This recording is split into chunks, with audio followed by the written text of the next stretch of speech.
ওই কয় তুই আমার বাচ্চা দিবি না, তোর বাচ্চা জীবন হইব না, আমি দেখা ছাড়ো। কেমন আছে জুনিয়র সাকিব? শিখার কি শাস্তি হয়েছে? চলুন বিস্তারিত জেনে নেই।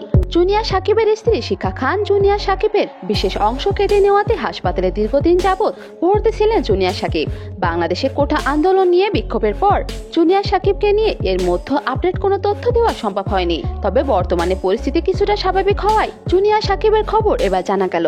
জুনিয়র সাকিব বর্তমানে তার নিজ বাড়িতে অবস্থান করছেন। তার শরীরের অবস্থা একদমই ভালো না, তার পেট দিন দিন ফুলে যাচ্ছে। জুনিয়র সাকিবের পারিবারিক অবস্থা নিম্ন হওয়ায় সবার থেকে সাহায্য নিয়ে চিকিৎসা করানো হলেও কোটা আন্দোলনের মাঝে সব বন্ধ থাকায় বিপাকে পড়েছেন তারা। ওষুধ তো দূরের কথা, দুবেলা খাবার জোগাতে হিমশিম খাচ্ছে জুনিয়র সাকিবের পরিবার।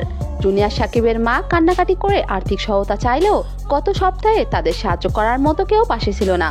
জুনিয়র সাকিবের বিশেষ অংশ সার্জারি করা হলেও মাত্র 10% আশা দেখিয়েছে ডাক্তার।